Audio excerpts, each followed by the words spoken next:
Merci beaucoup déjà à Bernard de l'invitation d'aujourd'hui. Donc je vais faire attention de parler dans le micro.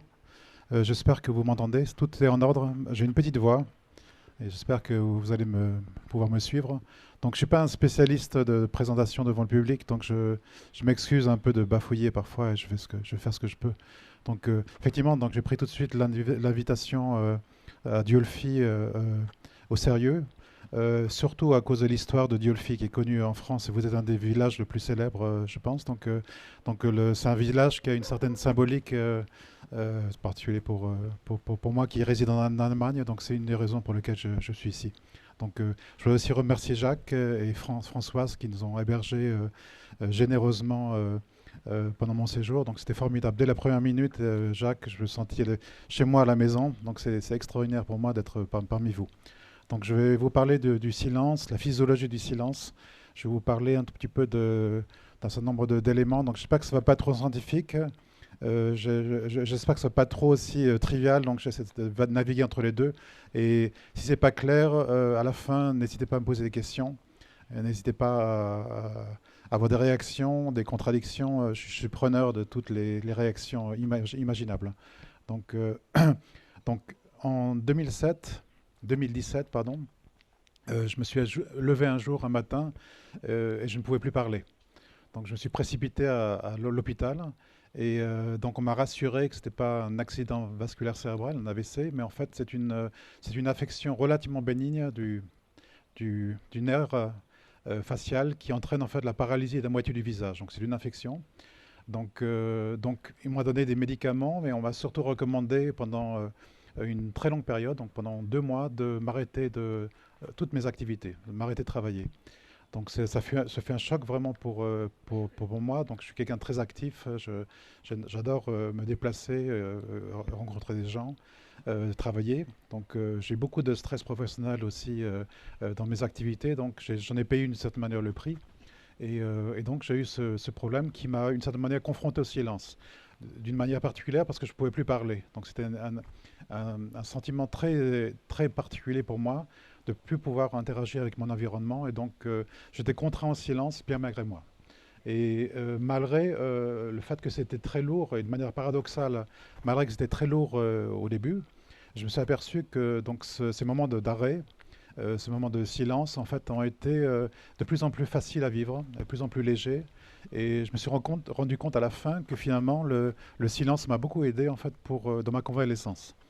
Et, euh, donc j'ai une certaine manière, par le prisme de cette expérience personnelle, en fait, compris le pouvoir du silence, d'une certaine manière, en particulier sur notre corps, sur notre biologie.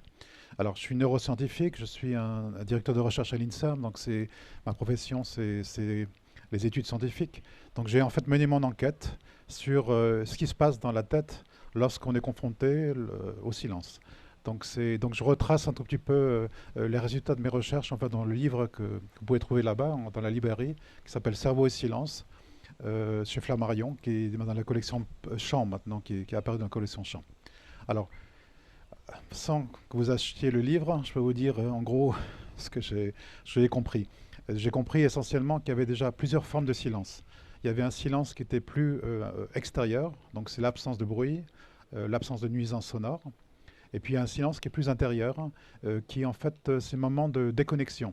Ces moments dans lesquels en fait il y a une sorte de repos de l'esprit, surtout par exemple lorsqu'on est en contact avec la nature, c'est particulièrement le cas ici dans la région. Et donc ces moments de rêverie, des moments dans lesquels on laisse un tout petit peu l'esprit vagabonder. Et c'est aussi les moments de méditation. Donc ces moments de silence intérieur sont aussi une des manifestations d'une certaine manière du silence. Et ce que j'ai compris, c'est que ces différentes formes de silence, le silence extérieur, le silence intérieur, dans ces différentes formes, en fait, ont des multiples effets bénéfiques sur le corps et l'esprit. Et je vais vous en parler tout de suite. Alors, je vais commencer par le premier silence, qui est en fait le silence qui est acoustique. Donc, alors le contraire du silence acoustique, c'est le bruit, c'est les nuisances sonores, et c'est un des problèmes auxquels finalement on est confronté au quotidien, surtout des gens comme moi qui vivent dans les grandes villes, qui vivent à Paris en particulier. Donc il ne faut pas oublier qu'en France, Paris, c'est une des villes les plus bruyantes d'Europe, du monde d'ailleurs. plus ou moins comme Barcelone, et ça se classe plus ou moins au même niveau que des villes comme Mexico ou alors euh, Pékin. Donc le niveau sonore à Paris est extrêmement haut. Souvent, les Français ne prennent pas en compte les nuisances sonores. Donc c'est un problème auquel on est confronté au quotidien. Donc le premier danger lorsqu'on est confronté au bruit extérieur, hein, c'est déjà pour l'oreille. Donc il y a vous avez des acouphènes qui apparaissent, il y a une fatigue auditive, il y a ensuite une perte de l'audition si le bruit se prolonge. Donc, et on estime plus ou moins qu'il y a à peu près 10%, 11% exactement des Parisiens qui sont exposés à des niveaux de bruit qui dépassent les normes réglementaires, qui sont fixés, je ne me trompe pas, à 68 décibels en moyenne par jour. Donc ce sont des gens qui sont souvent près des périphériques à Paris, qui sont près des aéroports, près des gares. Donc c'est souvent des gens pauvres qui sont d'une certaine manière confrontés à des niveaux de bruit qui souvent dépassent les normes réglementaires. Et, euh, et donc le problème, c'est déjà pour l'oreille. Ce qui est important aussi à savoir, c'est que des bruits chroniques, même s'ils ne sont pas si intenses, eh bien, peuvent aussi affecter l'organisme, affecter le cerveau. Et en fait, une raison à ça, c'est très simple, c'est que l'oreille n'a pas de paupières comme par exemple les yeux. Donc c'est un sens en fait qui est toujours actif, même pendant le sommeil. Et une des explications à cela, c'est que finalement c'est une sorte de système d'alarme qui s'est développé très très tôt au cours de notre évolution, qui est toujours à l'affût de petites choses. Donc c'est un sens qui est toujours actif. Et ce qui se passe, c'est lorsqu'il est activé par des petits sons, eh bien en fait il a un effet sur un système dans le cerveau qu'on appelle le système nerveux autonome. Alors le cerveau n'est pas que dans la tête, mais c'est aussi dans l'ensemble du corps. Vous avez des nerfs qui vont partout. Et en particulier, il y a un système qu'on appelle le système nerveux périphérique qui régule les fonctions vitales de l'organisme. Donc les battements cardiaques, la respiration, la digestion. Donc il y a un système de régulation que vous avez dans votre corps. Il y a deux grandes branches de ce système de régulation. Vous avez d'un côté le système dit sympathique, donc c'est un système qui est une sorte d'accélérateur physiologique. C'est ce système qui vous prépare à l'action, qui réagit au stress. Donc il y a un certain nombre de choses qui sont mises en place. Donc, il y a un axe très connu en physiologie qui est l'axe hypothalamo-hypophyso-surrénalien. Les surrénales, ce sont ces petites glandes que vous avez au-dessus du rein et qui génèrent l'adrénaline et aussi le cortisol, donc des hormones associées au stress. Donc il y a toute une réaction du corps, en particulier au bruit, qui fait que le système sympathique s'active pour préparer le corps à l'action. Donc vous avez une respiration qui augmente, les battements cardiaques commencent à s'accélérer, la pression artérielle aussi augmente. Donc vous avez des réactions physiologiques associées au stress. Vous avez aussi un autre système qui est un système de régénération, qu'on appelle le système parasympathique. Et c'est un système qui permet au corps de revenir d'une certaine manière à une sorte de ligne de base. Donc c'est un système de régénération des fonctions vitales. Et les deux systèmes ne peuvent pas fonctionner ensemble. C'est un peu comme un accélérateur de voiture et un frein. On ne peut pas les mettre ensemble dans la voiture. Donc soit l'un est actif, soit l'autre est actif. Et c'est ça la difficulté de la physiologie, c'est que lorsqu'on est soumis à un stress qui est chronique, c'est le système parasympathique qui s'exprime et qui s'exprime en permanence. Et l'autre système de régénération ne peut pas, d'une certaine manière, s'activer. Donc il a besoin de temps d'arrêt, de pause, de silence pour une certaine manière s'activer. Et c'est ça qui se passe dans les grandes villes lorsqu'on est confronté à des hauts niveaux de bruit de manière chronique. C'est que le système parasympathique sécrète un certain nombre d'hormones, comme le cortisol, qui sont au bout d'un certain temps délétères lorsque c'est de manière chronique dans l'organisme. Et selon l'Agence européenne de l'environnement, il y a à peu près 10 000 décès prématurés en Europe par an associés en fait aux nuisances sonores. C'est-à-dire que le bruit tue par ce mécanisme dont je vous ai expliqué l'origine physiologique. Et donc le bruit tue, à petit feu bien sûr, mais il tue tout particulièrement des gens qui sont fragiles, qui sont des personnes âgées, des personnes qui ont des difficultés au niveau des problèmes de santé. Et la première cause de mortalité associée au bruit, c'est l'infarctus du myocarde. Donc il y a des augmentations significatives de taux d'infarctus lorsque vous vivez dans un environnement avec des bruits chroniques. Donc ça c'est un fait. Et quels sont, d'une certaine manière, les effets négatifs, les antidotes à ce bruit, ces effets négatifs du bruit? Eh bien, c'est le silence acoustique. C'est simplement se mettre dans un environnement où le niveau de bruit est beaucoup plus faible, comme par exemple un environnement naturel. Alors, on sait beaucoup de choses sur l'effet des environnements naturels, en particulier donc ces environnements de bas bruit, en particulier par des études du Japon. Donc, vous avez peut-être entendu parler du Shirin-yoku. Donc, alors beaucoup de gens pensent que c'est quelque chose d'un peu d'ésotérique où on doit enserrer des arbres, mais c'est pas du tout le cas en fait. C'est une pratique très simple qui a été préconisée dès les années 80 au Japon pour une bonne hygiène de vie. Les Japonais, les Asiatiques préconisent en tout cas des hygiènes pour la santé du corps. Donc, c'était une recommandation qui ont été faites dans les années 80 au Japon. Donc, ça remonte à 40 ans. Et alors, on peut voir ces recommandations comme un lien très fort que les Asiatiques ont pour la nature. En particulier, il y a le shintoïsme, peut-être vous connaissez, donc c'est une sorte de vénération des forces de la nature. Mais une autre raison qui est un peu plus pragmatique et plus prosaïque, c'est les effets du stress sur les gens qui travaillent, sur le stress au travail.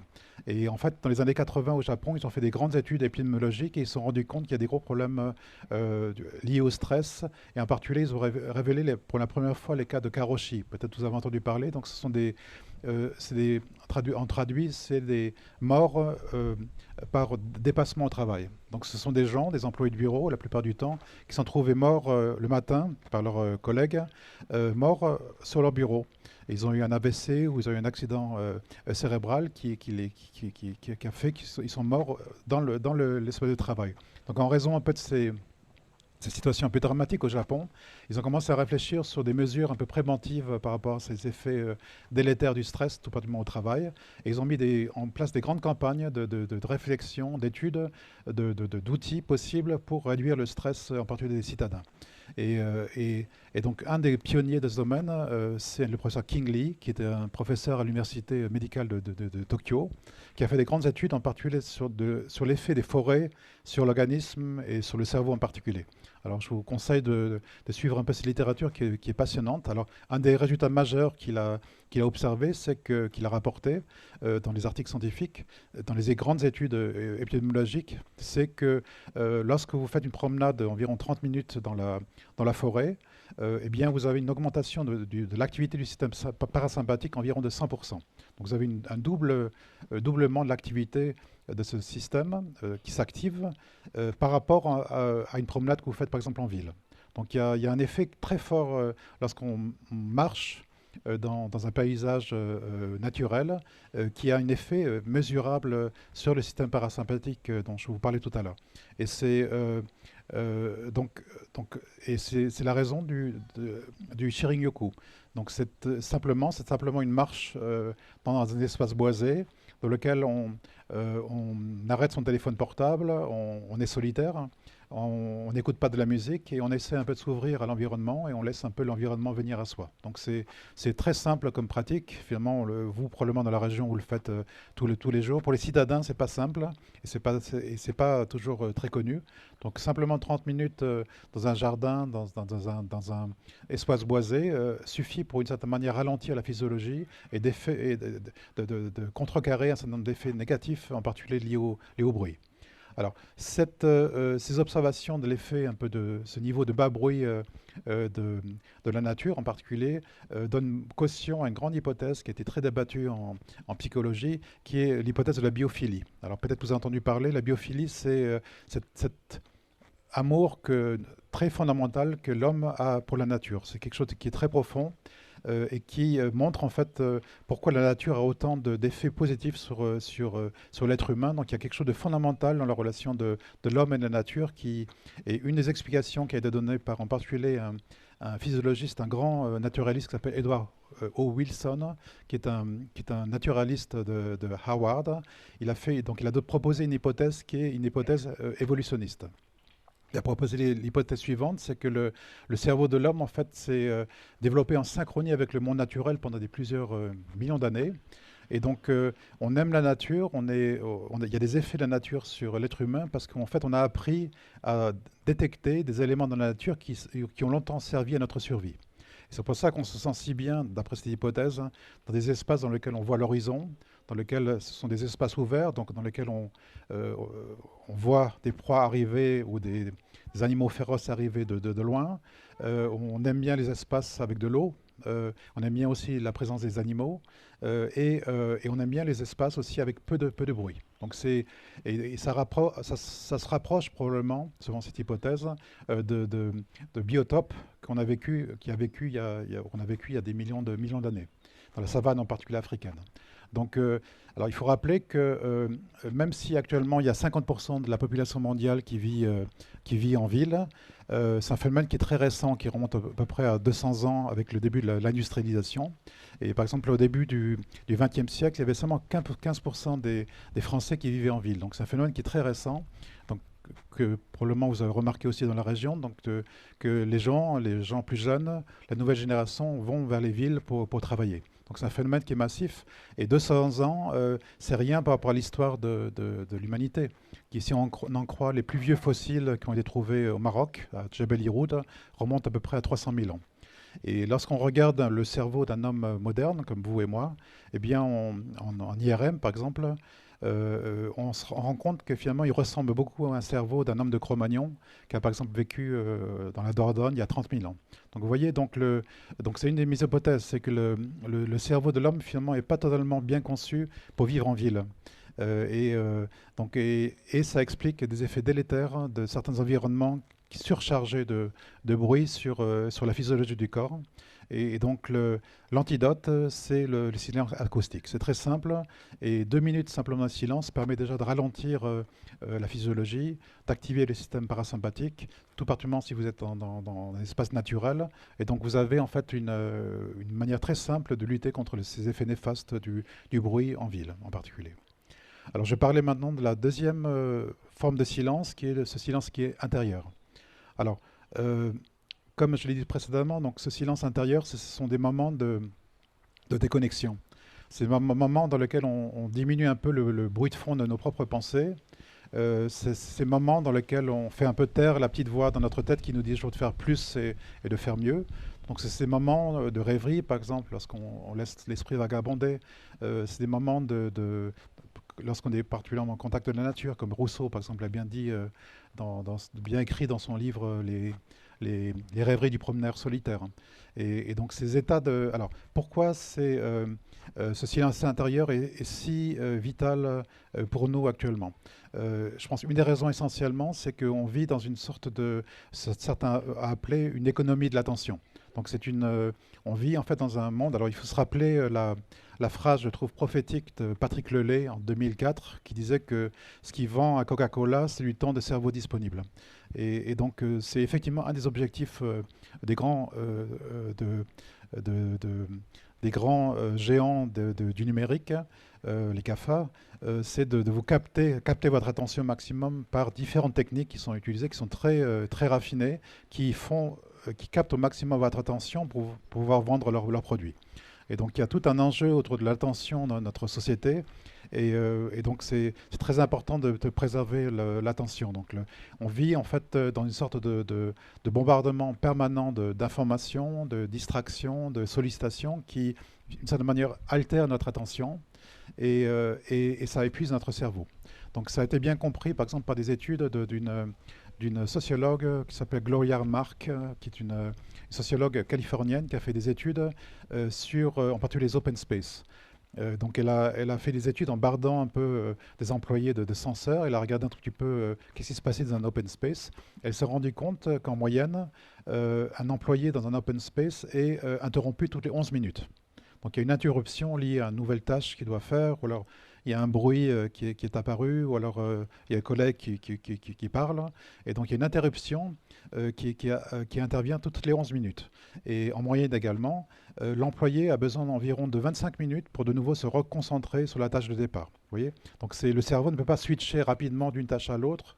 Le multitask, comment on appelle ça, le multi-tâche est très difficile à faire pour le cerveau. Donc les interruptions ont un coût.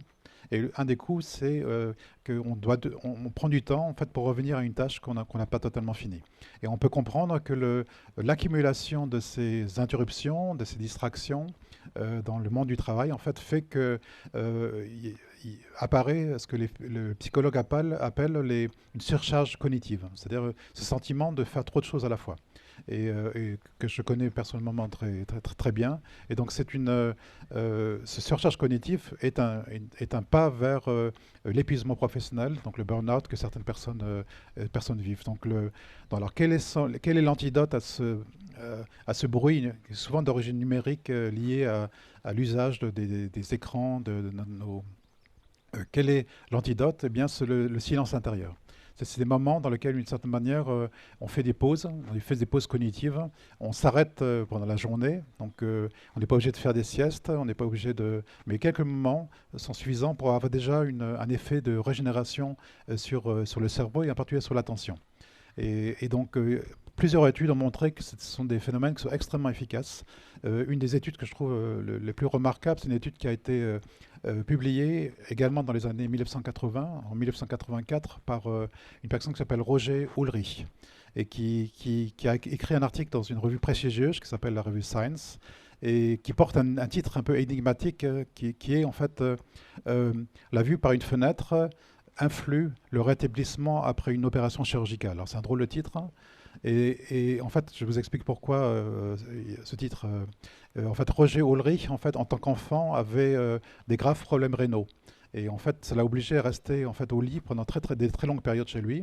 Et il s'est rendu compte en fait que la vue qu'il avait d'un arbre de sa fenêtre avait en fait une influence sur lui. Ça lui a aidé beaucoup en fait dans sa convalescence. Donc il est devenu psychologue par la suite. Et il a fait une grande étude où il a collecté des informations sur ce que voient les patients de leur chambre d'hôpital. Et en particulier, il a observé donc, pour des patients qui ont des opérations, en particulier abdominales, si je ne me trompe pas, c'est une résection de la vésicule biliaire, donc qui nécessite une hospitalisation relativement longue de ces patients. Ils se sont rendus compte que les patients qui avaient une vue verte, une vue sur la nature, en fait, se rétablissaient plus vite, avaient besoin moins d'antidouleurs et sortaient de l'hôpital un jour avant ceux qui n'avaient qu'un mur de briques devant eux. Donc c'est un effet très puissant de ces effets de pause qui sont donnés en particulier par les environnements naturels et qui ont une influence sur la physiologie du corps. Alors c'est la même chose aussi sur les prisons. Je sais que des études ont montré qu'une simple vue verte dans les prisons a des effets bénéfiques sur les émotions, sur la physiologie ils tombent moins malades des personnes incarcérées. Donc il y a un effet physiologique très fort de la vue verte. Il y a eu également une autre étude, je trouve, qui est remarquable, qui a été faite en 2015 dans une revue américaine qui s'appelle PNAS et qui a suivi pendant un an environ 3000 écoliers dans la région de Barcelone. Alors, ce que les chercheurs ont fait, c'est qu'ils ont mis des GPS sur les enfants et ils ont pu localiser donc, les enfants au cours de la journée et ils ont, à partir d'images satellites, mesuré le taux d'exposition des enfants à des environnements naturels. Alors ils ont regardé combien de fois l'enfant est exposé à des arbres, par exemple quand ils sont chez eux à la maison, lorsqu'ils prennent le bus à l'école, sur le chemin de l'école, et aussi à l'école elle-même. Et ils se sont rendus compte que les enfants qui étaient le plus exposés aux espaces verts étaient aussi ceux qui avaient la meilleure mémoire de travail. Alors, mémoire de travail, en fait, c'est une fonction de votre cerveau qui vous permet de manipuler des objets mentalement. Donc, c'est vraiment une fonction clé des apprentissages à l'école. Donc, vous voyez, la vue verte a un effet sur le cerveau des enfants et en particulier donc, a une influence sur les apprentissages qu'ils font à l'école. Et donc, une des explications qui est donnée par les chercheurs, c'est que ces espaces verts, par exemple les quelques arbres qu'on voit parfois à l'école, par la fenêtre, ou alors les espaces verts qu'on voit lorsqu'on prend le bus, même si ces quelques minutes ont un effet sur le cerveau des enfants, et en particulier c'est ce que les chercheurs ont appelé des micro-expériences restauratrices. Donc c'est des petites pauses au cours de la journée que les enfants ont lorsqu'ils voient un arbre par exemple par la fenêtre, et ces petites pauses ont un effet bénéfique sur l'attention des enfants et en particulier à l'école. Donc c'est le mécanisme qui est suggéré, c'est-à-dire que ces petites pauses cognitives associées en particulier à l'exposition des environnements, aux environnements naturels a un effet régénérateur sur le cerveau et régénère un certain nombre de fonctions, comme en particulier l'attention. Donc ça c'est quelque chose qui a été prouvé scientifiquement et qui montre que ces pauses, même très courtes, peuvent être vraiment efficaces, par exemple dans les apprentissages. Alors, donc ça cautionne aussi une hypothèse qui a été émise par deux chercheurs de l'Université de Michigan, je ne me trompe pas, qui sont Steven et Rachel Kaplan, qui sont des chercheurs en écologie, qui ont proposé en fait une hypothèse qui est l'hypothèse de la restauration de l'attention des environnements naturels. Et c'est une hypothèse qui est très intéressante. Ils sont partis en fait du constat qu'une des caractéristiques de l'homme, c'est sa tendance à ruminer des idées. Donc on rumine des idées. Les vaches ruminent de l'herbe et nous on rumine des idées. Donc plusieurs études ont montré qu'on passe à peu près 50% du temps à penser à autre chose que ce qu'on est en train de faire. Vous voyez. Donc on pense souvent à ce qu'on a fait, il y a des éléments négatifs qui remontent dans notre esprit, où on a une sorte de peur anxieuse, une anxiété par rapport à des événements dans le futur, donc on n'est pas toujours là et on rumine. Et par contre, ce que les chercheurs ont proposé, c'est dans la nature, en particulier dans les environnements naturels où le bruit est très faible. Hein. Donc le bruit dans la nature n'est pas absent, c'est pas un silence absolu, mais c'est un silence qui est relatif. Mais dans ces environnements-là, en fait, parce que finalement la nature est belle, l'attention tout naturellement se porte sur l'environnement. Et ça arrête les ruminations. C'est un phénomène un mécanisme qui est très simple. Donc l'attention est portée sur l'environnement, sur quelque chose de beau, sur des petits bruits des oiseaux qu'on entend par exemple maintenant, et ça nous empêche de ruminer. Donc c'est le mécanisme qui a été proposé, qui explique pourquoi, d'une certaine manière, ces pauses cognitives, et en particulier lorsqu'on est exposé à des environnements de bas bruit comme dans la nature, ont des effets en fait bénéfiques et positifs sur des phénomènes comme l'attention. Donc on est assez proche ici aussi de la méditation. Donc je ne vais pas parler trop de méditation, mais c'est une des mécanismes proposés, des bénéfices de la méditation, c'est la restauration de l'attention. Donc vous avez une attention qui s'améliore. Vous pouvez stabiliser beaucoup mieux votre attention sur en particulier ce qui est autour de vous. Donc vous réduisez un tout petit peu les ruminations dans votre esprit. Et donc vous voyez que la nature et la méditation ont des effets bénéfiques assez semblables. Donc dans mon livre, j'ai parlé de méditation pleine nature. Donc les effets bénéfiques sont finalement assez semblables à ce qu'on peut trouver dans, par exemple, la méditation pleine conscience, dont vous avez probablement entendu parler. Mais là, je ne vais pas insister, je peux répondre à des questions si vous voulez. Alors par contre, on pourrait se poser la question, mais qu'est-ce qui se passe réellement dans le cerveau pendant ces moments-là? Donc j'ai parlé d'études qui ont montré les effets bénéfiques, mais qu'est-ce qui se passe véritablement dans le cerveau? Ça, c'est quelque chose qui est un peu plus compliqué. Alors, on pourrait penser que le cerveau un peu ralentit ses activités, ou même les arrête, un peu comme une sorte de mode d'économie d'énergie d'un ordinateur. Donc en fait, c'est exactement le contraire. C'est que lorsque vous ne faites rien, lorsque vous vous rêvassez, lorsque vous faites une petite pause, eh bien, lorsque vous êtes silencieux, eh bien, en fait, votre cerveau est extrêmement actif et active des processus biologiques très importants pour la régénération physiologique. Et donc, une des premiers mécanismes qui a été appliqué, c'est alors, ce qu'on appelle le système glymphatique. Alors, c'est des drôles de mots, les scientifiques aiment bien les jargons, mais ça vient en fait des cellules gliales. Donc dans le cerveau, vous avez des neurones, donc c'est ces cellules nerveuses, mais vous avez d'autres formes de cellules qui sont les cellules de soutien qu'on appelle les cellules gliales. Et ces cellules gliales forment une sorte de réseau dans lequel circule un liquide qui s'appelle le liquide céphalorachidien. Et ce liquide est très important, et cette circulation est très importante parce que en fait, ça draine les toxines qui sont associées au fonctionnement du cerveau. Donc lorsque vous pensez, lorsque vous faites des tâches intellectuelles, eh bien votre cerveau, d'une certaine manière, génère des toxines. Une des toxines les plus célèbres, c'est la bêta-amyloïde, peut-être que vous avez entendu parler. Ce sont des toxines qui s'accumulent en particulier trop dans la maladie d'Alzheimer. Donc lorsque le cerveau travaille, il produit des déchets. Et ce système glymphatique, avec ce liquide céphalorachidien qui circule, eh bien, draine ces toxines et c'est une sorte de tout à l'égout un peu du cerveau. Et ce qui a été découvert tout récemment, donc en 2012, par une américaine qui s'appelle Maiken Nidagat, elle a observé en fait que ce système s'active tout particulièrement pendant les phases de repos. Le sommeil tout particulièrement, mais également les moments de calme, les moments où on ne fait rien particulièrement, le système s'active à ce moment-là. Vous voyez.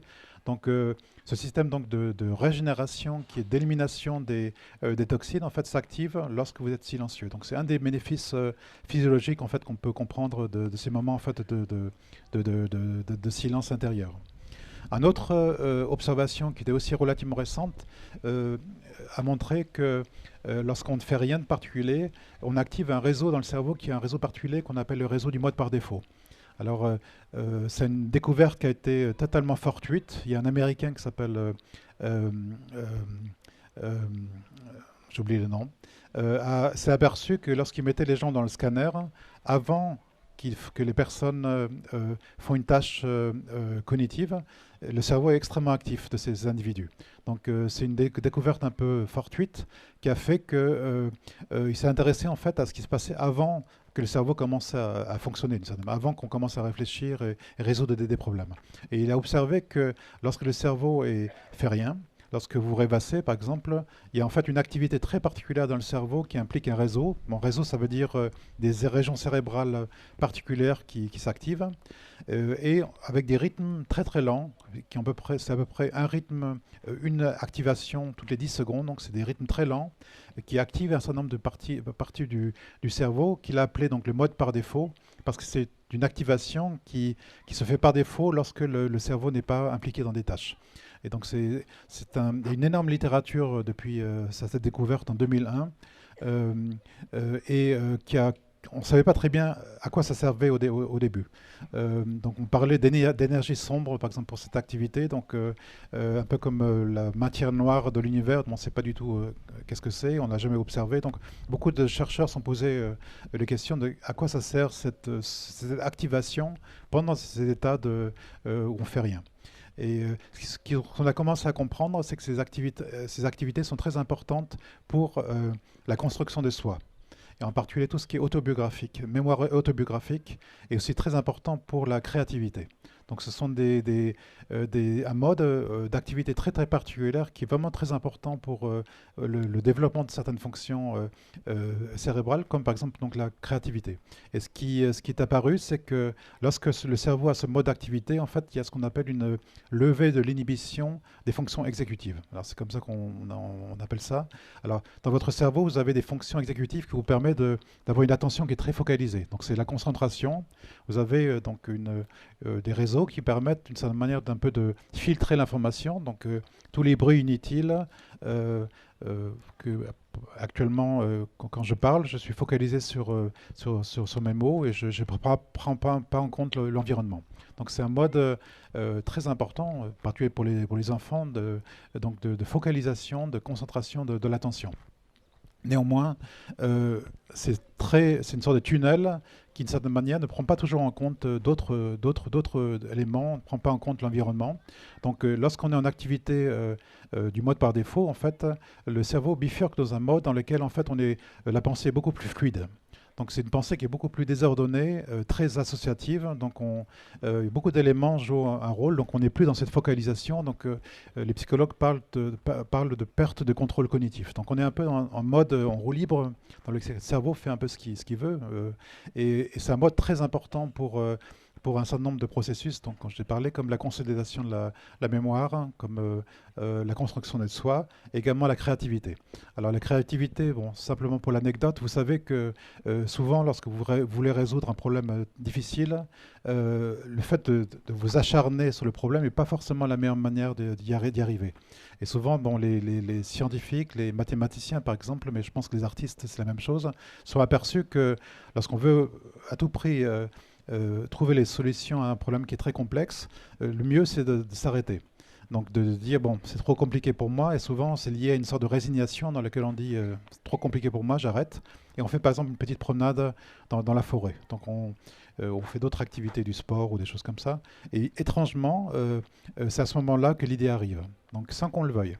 Et des gens aussi qui rapportent se réveiller le matin, par exemple, avec l'idée déjà en tête. Donc ça veut dire que le cerveau, pendant ces moments dans lesquels on n'est pas focalisé sur une solution, on n'est pas dans un mode rationnel d'une certaine manière, eh bien c'est parfois une très bonne manière de résoudre des problèmes qui sont très compliqués.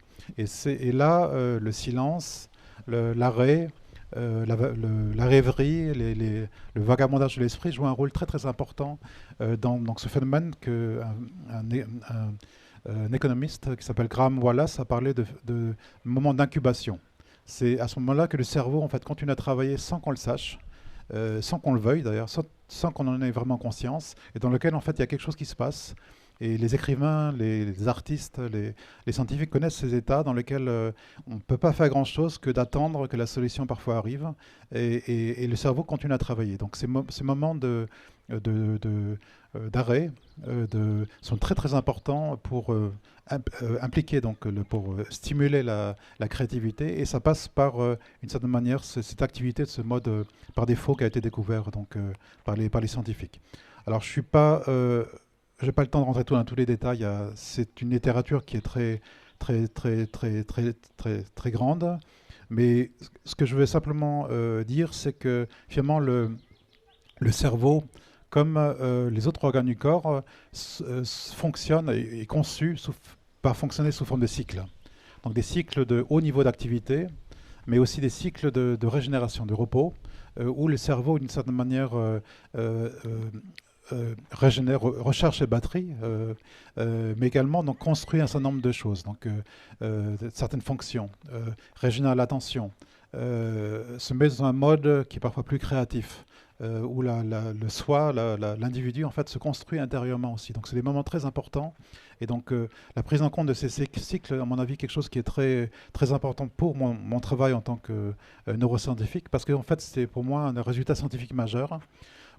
Pendant très longtemps, les neurosciences se sont intéressées au cerveau que sous l'angle de l'intellect, de la raison, des fonctions cognitives, des performances intellectuelles d'une certaine manière. Et finalement, le repos, c'était plutôt un moment dans lequel finalement on perd un peu son temps, où le cerveau ne fonctionne pas véritablement. Et en particulier, si vous avez des problèmes un peu neurologiques, bien souvent, on essayait de stimuler davantage le cerveau pour essayer d'améliorer la situation. Et ce que montrent les neurosciences actuellement, c'est exactement le contraire. C'est que parfois, pour améliorer son cerveau, il est très important parfois de rien faire du tout, de s'arrêter, de laisser les choses émerger d'elles-mêmes.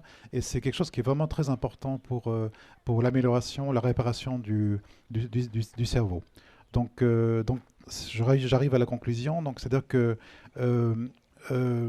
le cerveau a besoin de silence pour bien fonctionner. C'est essentiellement ma conclusion. Et que donc, le silence est vraiment fondamental pour le fonctionnement cérébral. Et c'est, d'après moi, une nouveauté, quelque chose de nouveau dans le domaine des neurosciences. Merci beaucoup de votre attention. Alors, si vous voulez, on va partir sur les questions. Si vous avez des questions à poser ou des interrogations ou des contradictions, je suis preneur, comme vous voulez.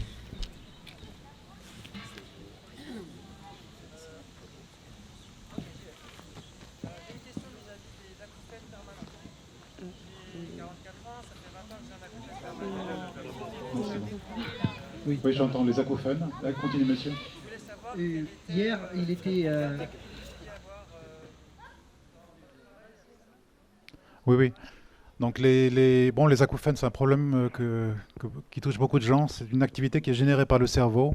Ça, on le sait. Donc malheureusement, il n'y a pas de solution préfabriquée pour les acouphènes. C'est un problème difficile. Souvent, la relaxation peut aider. Je pense à mieux les vivre. Les distractions de type bruit blanc peuvent aussi mieux les accepter, mais effectivement, de la relaxation peut être quelque chose, c'est-à-dire la méditation, par exemple, peut être quelque chose qui peut aider un tout petit peu à aborder ce problème, mais il n'y a pas de solution actuellement, malheureusement, pour ce type de troubles. Oui. Oui, hier, dans les interventions, j'ai noté le côté bruyant de l'univers carcéral, qui empêcherait de penser, donc éventuellement de penser l'après-emprisonnement, disons. Et là, je comprends que c'est encore un autre aspect, c'est l'empêchement de rêver ou de vagabonder en définitive. Donc, est-ce qu'il y a des choses qui sont tentées pour, dans certaines conditions très favorables, pour permettre à des gens dans les univers carcérales d'être en moins de stress sonore, hydrique, de bruit?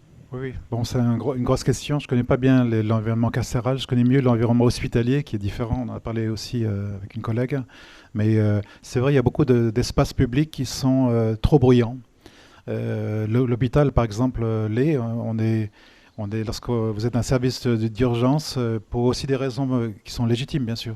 Mais il y a un niveau de bruit qui est terrible, qui parfois empêche simplement de dormir, les patients de dormir. Et je pense effectivement qu'il y a pour des raisons probablement euh, de, oui, de punition, j'imagine, que le niveau sonore est volontairement en fait, mis parfois à des hauts niveaux pour déstabiliser la physiologie de certaines personnes. Donc vous savez, c'est une torture hein, lorsqu'on entend la musique en permanence. Donc c'est une torture qui a été pratiquée très longtemps.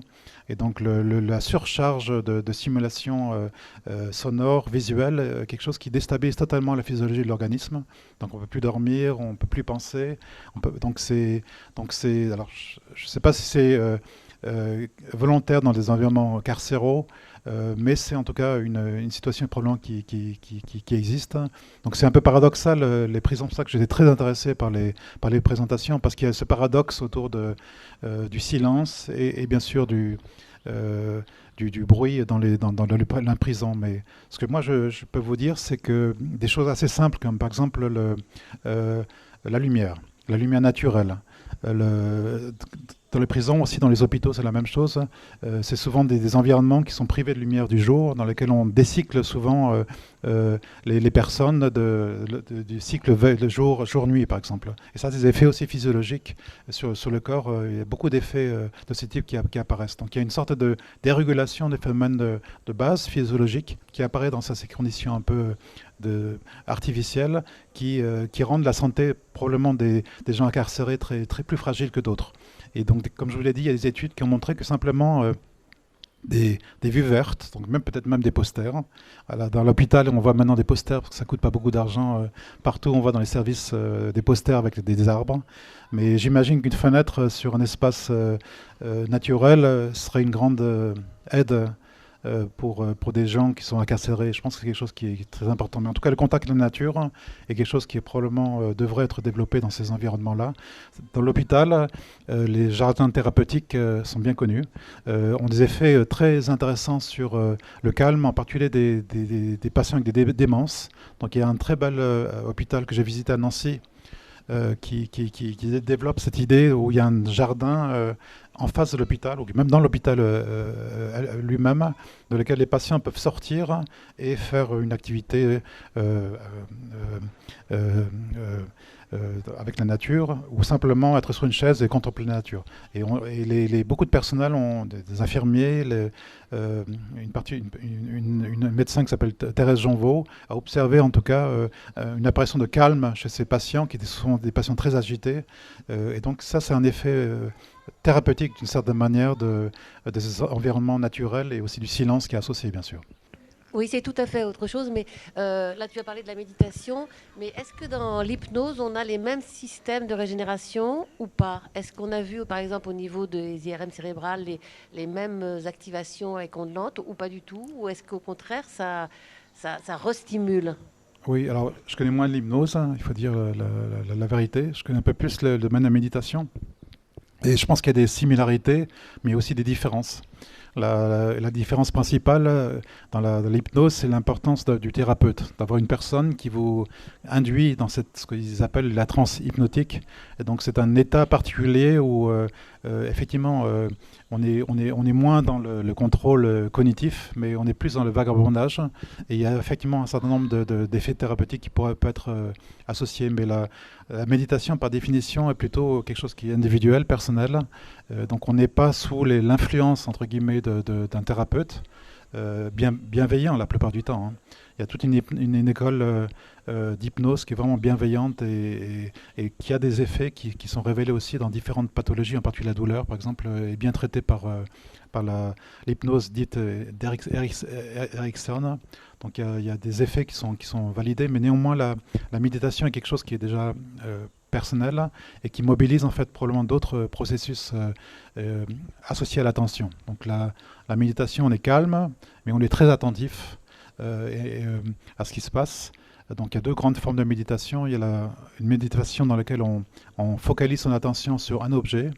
Et si on s'écarte et on essaie de revenir à l'objet, donc par exemple c'est la respiration, ou alors ça peut être un mantra ou quelque chose d'autre. Il y a une autre forme de méditation ce que moi je pratique, c'est la méditation sans objet, qui est une méditation dans laquelle on s'ouvre un peu à l'environnement.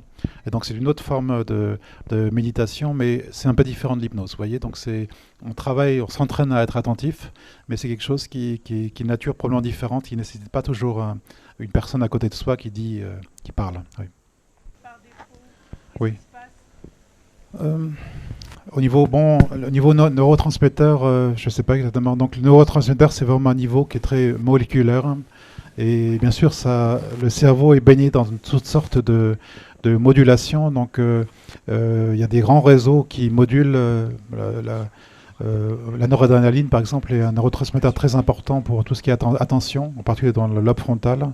Donc je pense que ce genre de neurotransmetteurs sont mobilisés pendant ces états, en particulier où l'attention est appliquée.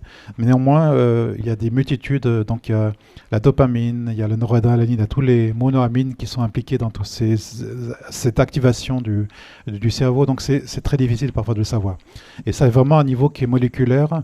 C'est pas que le niveau du cerveau. Il y a d'autres niveaux qui sont l'activation des réseaux. Il y a aussi tout ce qui est périphérique au corps. Donc, comme je l'ai dit tout à l'heure, tout ce qui est hormones liées au stress, qui joue aussi un rôle et qui module aussi l'activité du cerveau, qui vient du corps, qui vient des glandes surrénales. Donc tout ça est très complexe et je pense que ça laisse aux chercheurs beaucoup d'années devant eux pour travailler, je pense.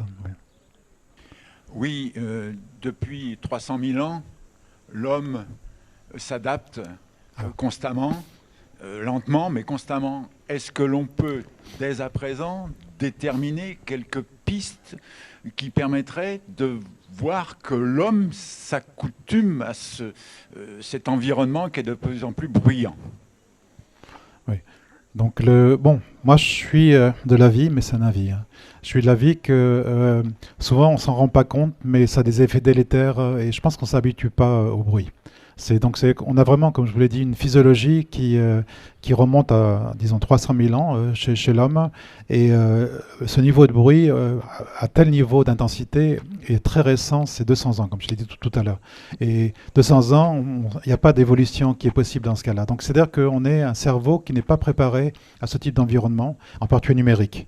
Et donc, moi, je suis de l'avis qu'on ne s'adapte pas véritablement. Et on voit les problèmes arriver chez les enfants tout particulièrement, parfois un peu trop tard, hein, parce qu'on s'aperçoit qu'il y a quelque chose qui n'était pas possible de faire. Donc, je pense que pour l'instant, on ne s'adapte pas, mais peut-être dans plusieurs milliers d'années, on aura une petite possibilité de s'adapter à ce genre de pratique. Mais bon, une manière de s'adapter, c'est d'accepter aussi de ne pas l'utiliser. Vous voyez, donc c'est une adaptation. Je pense que je vois aussi autour de moi beaucoup de personnes qui ont pris le réflexe par exemple, lorsque vous êtes dans la nature, de couper le téléphone.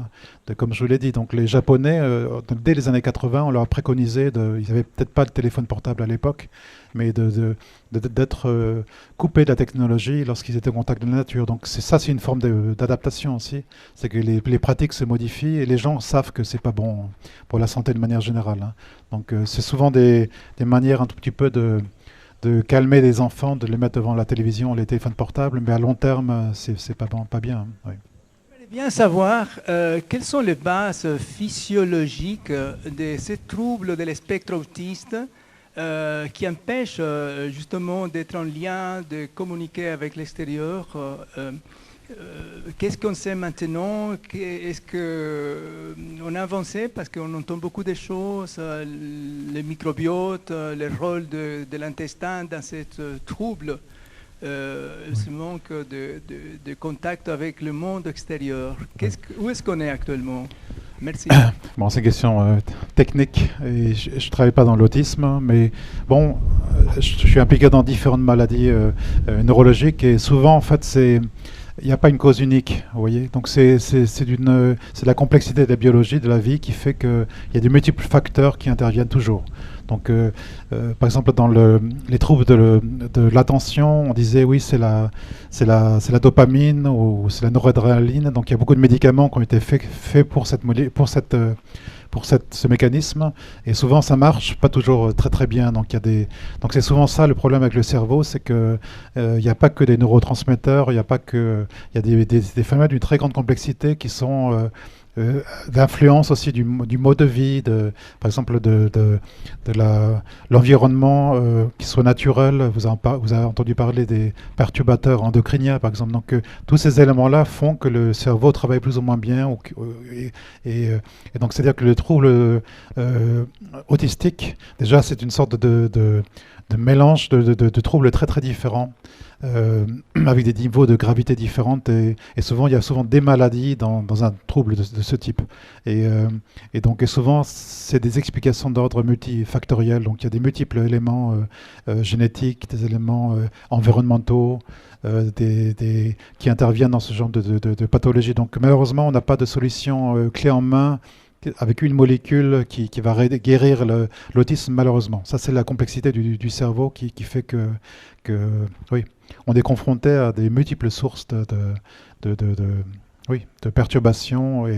Et donc là, en tant que chercheur, il faut quand même le reconnaître, souvent démuni par rapport à ce type de maladie, parce qu'il y a des solutions qui sont proposées, mais souvent, en fait, il faut essayer de multiples solutions.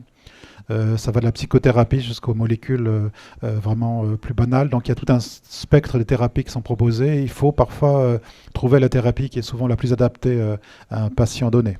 Parce que chaque patient est aussi très différent l'un de l'autre. Donc ça rend les choses compliquées pour nous. Donc, J'avais peut-être une dernière question.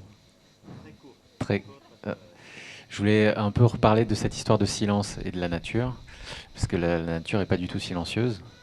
Les forêts en Europe, normalement, ne sont pas silencieuses. Il paraît que la campagne, avec la déclinaison de la biodiversité, devient de plus en plus silencieuse, c'est un problème. Mais en tout cas, la forêt, normalement, n'est pas silencieuse. Et la forêt tropicale, encore moins, j'ai envie de dire. J'ai le souvenir d'avoir passé un peu de temps au Cameroun. Et donc, j'avais le sentiment que quand je rentrais en Europe et que j'étais chez moi, d'être dans un environnement vraiment très très silencieux par rapport à ce que j'avais pu vivre là-bas. Voilà, donc je voulais savoir quelle était l'adaptation justement par rapport à ces bruits qui sont certes naturels, mais... Non, donc le silence absolu dans la nature, je pense que c'est un point de vue, je pense que c'est une vue de l'esprit, donc effectivement c'est pas le cas, on l'entend à l'instant. Donc néanmoins, c'est des niveaux de bruit différents quand même de la ville. Voyez, donc c'est des bruits aussi de nature fréquentielle différente. Ce sont des fréquences qui sont différentes. Et c'est une de mes hypothèses. Ça reste de l'hypothétique. Mais le cerveau est plus habitué à vivre avec ce type de bruit que des bruits plus industriels, plus modernes, qui sont les bruits des grandes villes. Donc je pense que c'est une question d'évolution du cerveau qui font que ces bruits ont moins d'impact, nous stressent moins, et peut-être même ont un impact positif sur le cerveau. Et il y a des bruits particuliers, peut-être vous connaissez le phénomène d'ASSR, donc ce sont des bruits qu'on entend même sur l'Internet. Il y a des banques de bruits particuliers. C'est souvent les bruits des feuilles, lorsqu'on marche sur des feuilles, ou donc des bruits très particuliers qui ont des effets très forts, très agréables. Et c'est pour ça que les gens le proposent sur l'Internet souvent. Et on sait que c'est une sécrétion de dopamine. Donc il y a des phénomènes qui sont générés par des sons naturels qui apparaissent, et que des bruits comparables, peut-être au niveau, l'intensité comparable, en fait, ne sont pas créés par des bruits plus mécaniques, plus artificiels, en fait. Oui. Et c'est la fin. Merci beaucoup.